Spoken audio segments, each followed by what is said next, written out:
समस्या क्या है कि जैसे इंडी गठबंधन लोकसभा चुनाव के दौरान अपना चेहरा नहीं तय कर पाया था, कांग्रेस पार्टी में समस्या हरियाणा में सिर्फ चेहरे की नहीं है, उनके चेहरे और मुखौटे दोनों की समस्या है। उनका सैद्धांतिक चेहरा कौन है, राजनीतिक चेहरा क्या है, यह भी नहीं समझ में आता। क्योंकि आप जम्मू कश्मीर में जाएं तो उस पार्टी के साथ गठबंधन में जो कहती धारा 370 हम दोबारा लाएंगे। अब आप ये सोचिए, इसलिए मैं कह रहा हूं चेहरे को लेकर उनको एक चेहरे पे कई चेहरे लगा लेते हैं लोग। अब किस चेहरे को जनता पहचाने, तो मुझे लगता है जनता उनका चाल, चिंतन, चेहरा, चरित्र भली बात है। इससे पहले भी तृणमूल कांग्रेस के एक सांसद सुखेंदु शेखर जी इस विषय को उठा चुके हैं। अब उनके वरिष्ठ सांसद जवाहर सरकार जी ने इस विषय को उठाया है, तो अब ये बात बहुत साफ हो गई है। इसका जवाब तृणमूल कांग्रेस को देना चाहिए। उनके एक मंत्री थे मिस्टर गुहा, जिन्होंने कहा था जो उंगली ममता बनर्जी जी की तरफ उठेगी वो तोड़ दी जाएगी।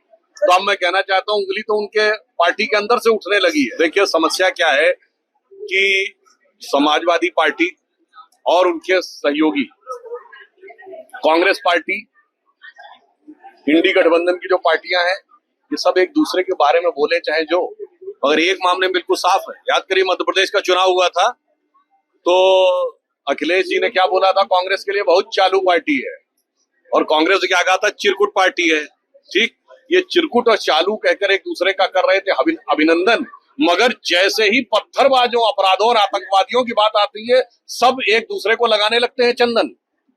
आप देखिए वहां क्या कह रहे हैं, अफजल गुरु के बारे में बोल रहे हैं उमर अब्दुल्ला, वो भी इनके साथ हैं।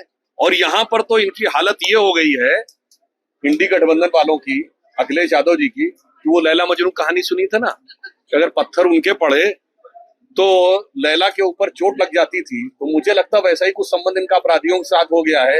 अगर उनके ऊपर बुलडोजर चले या उनके ऊपर कार्रवाई हो तो दर्द इनके दिल में होने लगा। देखिए दिग्विजय सिंह जी बहुत वरिष्ठ नेता हैं, अत्यंत वरिष्ठ नेता हैं, इसलिए कई बार वो विचित्र प्रकार की मांगे करते रहे हैं।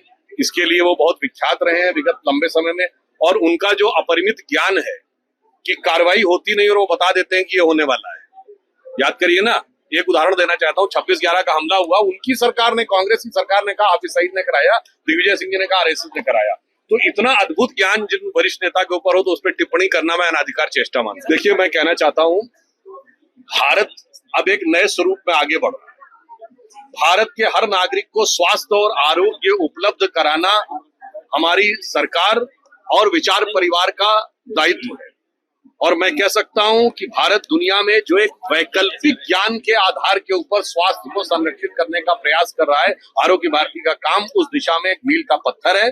जो प्रधानमंत्री श्री नरेंद्र मोदी जी के आने के बाद भारत में पहली बार आयुर्वेद का आयुर्विज्ञान संस्थान बना, सीजीएचएस में आयुर्वेद यूज हुई।